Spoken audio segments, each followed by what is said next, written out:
Fala aí, pessoas que assistem YouTube, tudo bem? Meu nome é Lucas Belo e hoje eu quero falar com vocês deste livro aqui, O Trivium, de Santo Agostinho.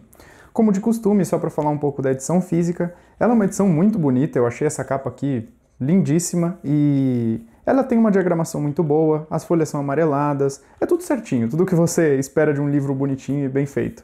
Então, eu acho que nesse quesito ninguém vai ter problema com o livro. E bom, quanto ao nome do autor, eu acho que ninguém vai ter qualquer surpresa, né? Graças a Deus, Santo Agostinho é um dos nomes mais conhecidos que a gente tem por aí. Grandíssimo filósofo, grandíssimo santo, grandíssimo escritor, escrita completamente admirável. E só que esse conteúdo em específico dele, o Trivium, eu nem sabia da existência até a Kyrion lançar recentemente essa edição. Eu realmente nunca tinha entrado em contato com nenhuma referência que mencionasse esse livro, esse conteúdo de Agostinho. E então, aqui já vai uma breve crítica a essa edição. Eu senti muita falta de um prefácio introdutório que desse pelo menos um panorama para os leitores do que eles vão entrar em contato aqui, porque, assim, é óbvio com o que a gente vai entrar em contato, né? Sobre a gramática, a retórica e a dialética, que são as três artes que em conjunto formam o Trivium. Só que eu queria um panorama, eu senti falta de um panorama que falasse sobre a obra, sobre qual o contexto do Santo Agostinho ter escrito isso e tudo mais, porque ele já começa direto no conteúdo sobre a gramática e a única coisa que tem escrita é que é uma breve introdução para o uso dos irmãos religiosos. Então, tipo, já dá aqui uma dica do porquê Santo Agostinho escreveu, mas eu senti realmente falta de um prefácio, porque, como eu tinha dito, eu nem sabia da existência dessa obra, e eu creio que muitas pessoas também não sabiam. E pelo que eu pesquisei, também não tem muita coisa online sobre esse livro dele. A única coisa que eu achei, aliás, foi que tem uma edição inteira em latim, que, se eu não me engano, eu vi lá no Instituto Hugo de São Victor, mas fora isso, eu não achei muita coisa não, nem pesquisando em inglês, tinha alguns artigos, etc, sobre Santo Agostinho e o Trivium, mas não era necessariamente falando sobre esse conteúdo dele. Então já fica o aviso. Mas só para não ficar na crítica também à edição, eu queria dizer que as notas explicativas, o trabalho que eles fizeram com isso aqui ficou muito bom, porque, já adiantando um pouco o conteúdo do livro, a parte de gramática inteira vai ser focada no latim. E eles fizeram um trabalho muito interessante de ir explicando as coisas aqui embaixo, porque senão o leitor realmente ia ficar perdido se você não conhece nada de latim como eu. Com certeza eu ia ter ficado perdido isso aqui, e com certeza uma pessoa que também não conhece nada ia ter ficado. Bom, ainda antes de abordar o conteúdo do livro, se você não conhece Santo Agostinho, né, saiba que ele foi professor de retórica por muito tempo na sua vida, e sendo o grande filósofo que era, ele era completamente versado nessas três artes que ele vai explicar aqui, e portanto muito capacitado a ensiná-las para nós, como que são, né, que em conjunto a gramática, a retórica e a dialética. E até indico, se você não conhece nada de Santo Agostinho, pelo amor de Deus, leia as Confissões dele. Ela fica aqui do lado da minha cama porque virou meu livro de cabeceira, por ser o meu livro preferido e o melhor que eu já li. Então, nas Confissões ele narra a vida dele, é interessante se você quiser saber um pouco mais. E outro comentário também da relação desse livro com outros: não espere desse Trivium a mesma vastidão e a mesma abordagem que, por exemplo, a irmã Miriam Joseph dá nesse aqui. Ele não substitui, ele é quase que uma introdução super robusta ao assunto que o Santo Agostinho faz, só que de forma alguma ele é vasto o suficiente para poder substituir o estudo desse. Não deixem de ler esse também se vocês têm interesse no Trivium, porque a irmã Miriam Joseph faz uma organização maravilhosa nesse livro e é muito mais fácil de entender as coisas se você é um completo leigo, porque o Santo Agostinho aqui, além de tudo, ele ensina com base no latim, né? E se você não conhece nada de latim que nem eu, fica um pouco mais complicado. Bom, mas eu já falei demais. Vamos para o conteúdo do livro e comentar um pouco acerca dele aqui, né? Como eu tinha dito, gramática, retórica e dialética são as três artes que ele vai abordar aqui. E ele começa abordando a gramática, a qual vai ser a que ele vai passar mais tempo no livro abordando. Praticamente 2/3 desse livro aqui é só de gramática, esmiuçando todos os pormenores dela, obviamente, no latim. E então, eu já aviso que, como eu havia dito, eu não conheço nada de latim, então para mim foi um pouco cansativo algumas horas e foi um pouco mais difícil do que eu esperava, mas é muito interessante porque, como eu tinha dito também, as notas explicativas são muito boas e várias coisas você vai transpassando para o português e aí isso te ajuda bastante, então eu recomendo fortemente que vocês leiam.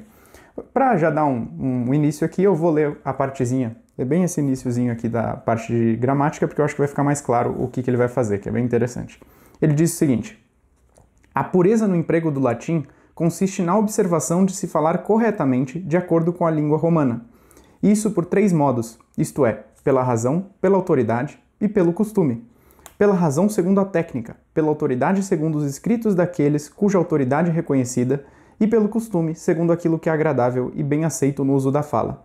E aí tem 2 notas explicativas aqui que eu vou ler brevemente umas passagenzinhas delas, né? Gramática aqui traduz por a técnica gramatical é a arte fundamental da palavra.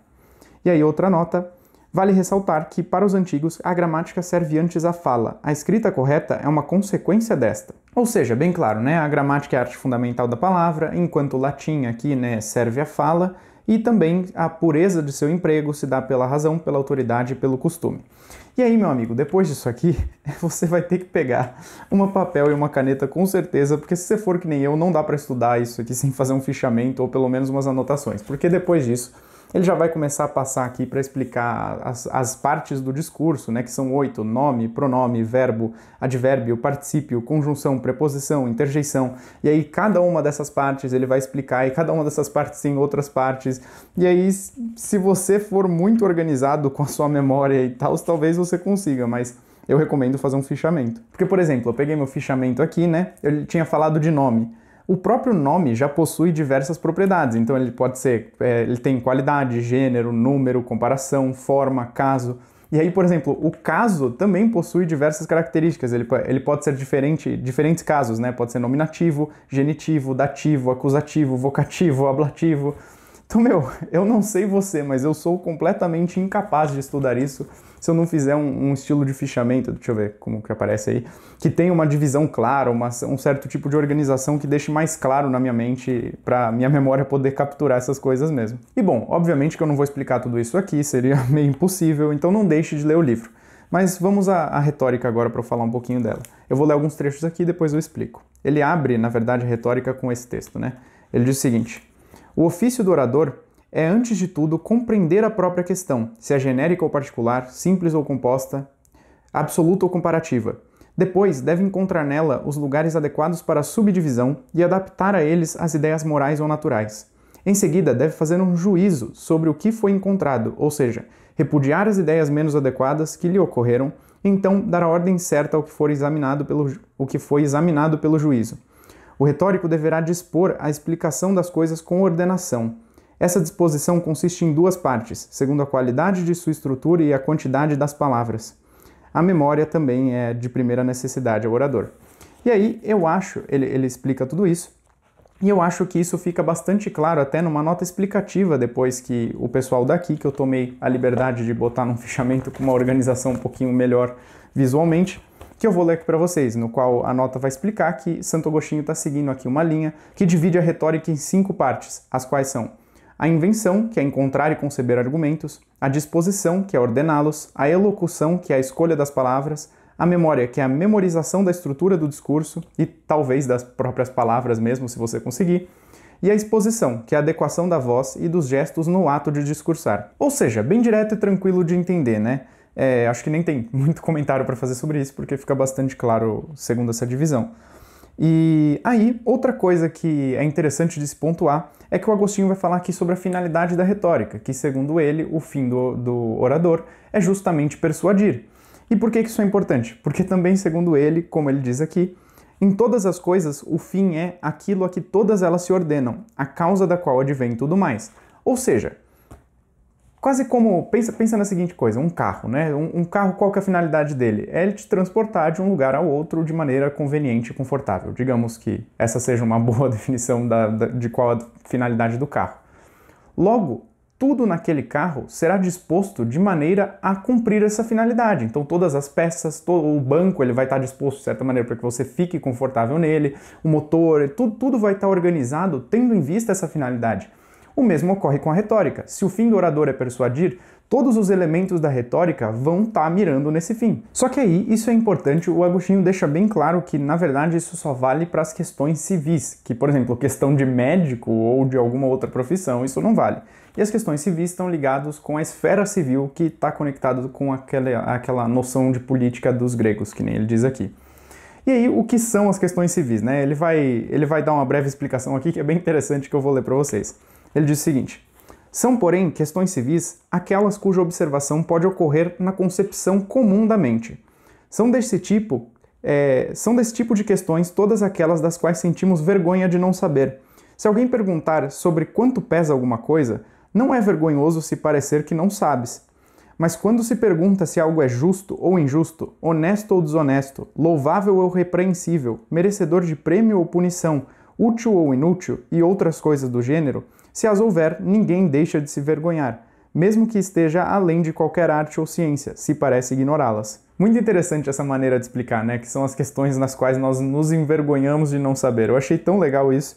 E realmente, que nem ele diz aqui, né, as questões dos médicos, dos filósofos e de outros do mesmo tipo estão fora da esfera civil e nem faria qualquer sentido colocar eles tendo os fins que ele está buscando aqui. E olha, eu não vou mais me ater muito à retórica, porque assim como a gramática, depois disso ele vai começar a falar de um monte de coisas, diferenciar entre tese e hipótese, mostrar todos os elementos de uma circunstância que formam uma questão civil, que formam uma controvérsia, né? E um monte de outras coisas. Vai se aproximar até bastante de discussões de direito, digamos assim. Então não deixe de ler também. Mas agora vamos para a dialética. Segundo Santo Agostinho, a dialética é a arte do bem disputar. E aí ele vai começar a explicar de maneira bem interessante, porque ele vai falar: e nós disputamos com as palavras. E as palavras, elas podem ser simples ou conjugadas. Simples são as que estão atreladas, o significado está atrelado a apenas uma coisa, e conjugadas é que significam mais de uma coisa, e podem ou não formar uma proposição. Ou seja, ele vai fazendo esse caminhozinho na explicação que é bem tranquilo de entender e bem interessante, aliás, ele vai até explicar o que é uma palavra, né? Que a palavra é o signo de cada coisa, e coisa significa tudo que nós podemos perceber, compreender ou ainda está desconhecido para a gente, e signo é tudo aquilo que se manifesta ao sentido e também manifesta algo além de si, a inteligência. Olha, é bem interessante mesmo essa parte, não dá para se ater tanto assim, porque é um assunto até um pouquinho espinhoso, mas eu já adianto que se você ler o Trivium aqui da irmã Mirim Joseph, essa parte de proposição e etc., ela fica muito tranquila de entender. Por isso que eu falei que o Trivium do Santo Agostinho não substitui, mas antes ele complementa e deixa as coisas um pouco mais claras, dá uma perspectiva nova para tudo que você já viu aqui e ainda adiciona uns toquezinhos do próprio Santo Agostinho, né? Mas aí, voltando, assim como a retórica ela tem por fim persuadir, a dialética ela tem por fim discernir a verdade, né? Todo aquele negócio das proposições estarem sujeitas tanto à veracidade quanto à falsidade e tudo mais, que que nem eu tinha dito, se você estudou outro Trivium, isso vai ficar bastante claro. E aí, segundo o Santo Agostinho, existem duas coisas que nos impedem, duas coisas principais que nos impedem de enxergar a veracidade das palavras, que uma é a obscuridade e a outra é a ambiguidade. A obscuridade é quando algo não se manifesta em nada, né, para ti, ou se manifesta de maneira parcial, digamos assim. Quando algo se manifesta aos seus sentidos, mas não se manifesta à mente, que é um dos tipos de obscuridade que ele mostra aqui.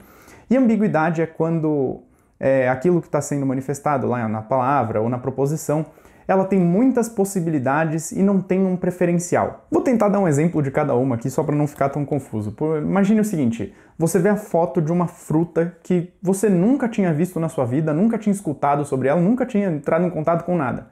Aquilo está se manifestando aos seus sentidos, mas não existe uma representação correta sobre ela na sua mente. Então ela tem um certo tipo de obscuridade a ti. E a ambiguidade, digamos palavra pilha. Eu sei que, como ele mesmo explica aqui, aliás, isso é bem interessante, vai ter uma pequena discussão que toda palavra isolada ela é ambígua e, na verdade, ela só vai ter o seu sentido correto e etc. quando articulada com outras palavras, porque ele vai dizer que a disputa não se faz com palavras isoladas, né? Ela se faz em conjunto, várias palavras em conjunto. Mas, digamos, só pelo bem do exemplo, né? A palavra pilha. Eu posso estar falando de uma pilha de livros ou da pilha mesmo, aquela fonte de energia lá que você usa para os eletrônicos. Ou seja, tem diversas possibilidades e não tem um preferencial. É isso que significa ambiguidade, é por isso que ela te impede, de certa forma, de ver a verdade das palavras. E bom, eu sei que deve ter ficado meio confuso toda essa explicação que eu fiz do conteúdo, porque eu tentei pegar algumas partes legais para incentivar as pessoas que estão vendo o vídeo a lerem o livro e tudo mais, porque realmente não tem como ensinar, teria que ser uma aula, teria que ser um vídeo muito maior para poder explicar tudo isso, porque é uma explicação quase que em escadinha, assim. Então não tem muito jeito de pular as coisas. Eu tentei pegar umas partes interessantes para ir mostrando. Mas era basicamente isso que eu tinha para dizer. Da dialética ele ainda vai falar sobre muita coisa legal. Ele fala sobre o conceito de unívoco e equívoco, vai ter bastante coisa, assim como a gramática e a retórica, eu deixei bastante coisa de fora. Tem toda a história do latim, né, que nem eu tinha dito. Então não deixe de ler o livro, sério, vale bastante a pena, não demora praticamente nada, eu demorei menos de uma semana para ler esse livro, estudando, fazendo os fichamentos e tudo mais. E é bem interessante, vai ser um bom complemento, por exemplo, se você já leu aquele outro Trivium lá da irmã Miriam Joseph. E bom, é isso. Eu espero que vocês tenham gostado. Desculpa se eu me enrolei para explicar alguma coisa. Se ficou alguma dúvida, se queria ver eu falar de alguma outra coisa, deixa aí nos comentários que eu tento responder todos.